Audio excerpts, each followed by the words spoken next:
Hello, this is Rex Crandell, and the topic we're going to cover today is the California Uniform Directed Trust Act. That's Probate Code Section 16600 through 16632 that became effective at the beginning of the year in 2024. What is the directed trust structure? Normally, a trustee would just make decisions on their own and not have any other party be involved in the decision-making process.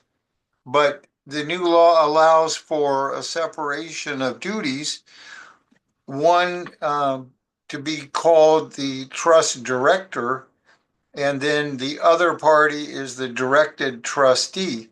It can be used for separating powers between trustees and the trust director. Uh, the trust instrument needs to allow for this particular structure to be utilized, and it has quite a few benefits in the right circumstances.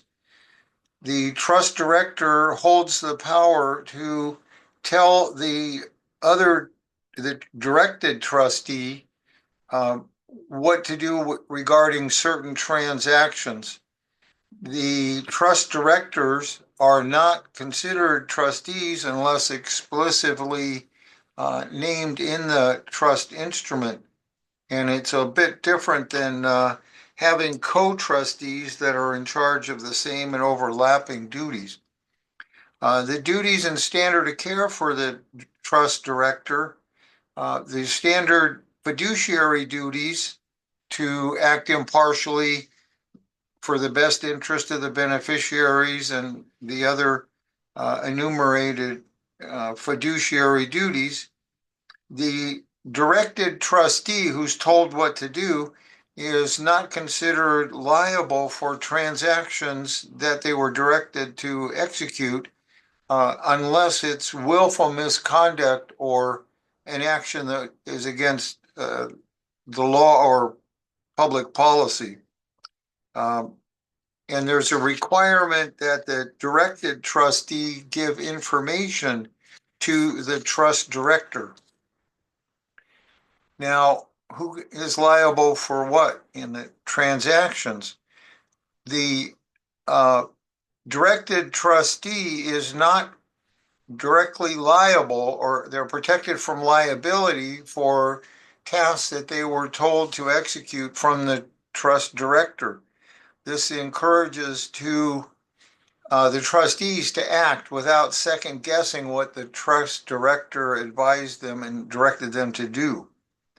The information sharing is required because the directed trustee will often have more economic and record keeping information, so they have to cooperate sharing information.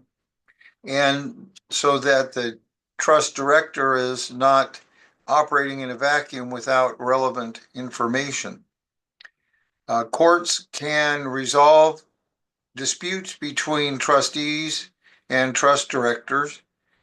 Beneficiaries and others can petition the court for instruction regarding changing the trustees or resolve breach of duty issues.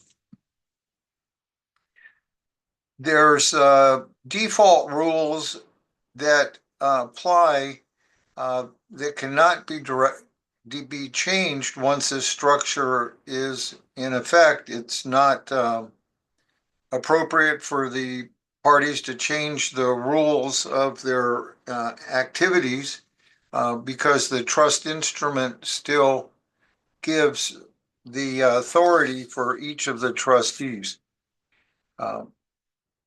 You can use this for a variety of reasons for new or existing trusts, as long as the terms separate and identify the intent to use this statute for directing, having a trust director and a directed trustee. Now, I'll give you some examples about how this might work. First, a practical example. I look at this that it's similar to a corporate board of directors making a corporate resolution that the officers of the corporation will be carrying out. Um, and another example would be you have a general trustee that the creator of the trust wanted to have a certain type of specialized investment director, like they have a certain person that's highly skilled at one of the stock brokerage firms to manage a portfolio or rental properties.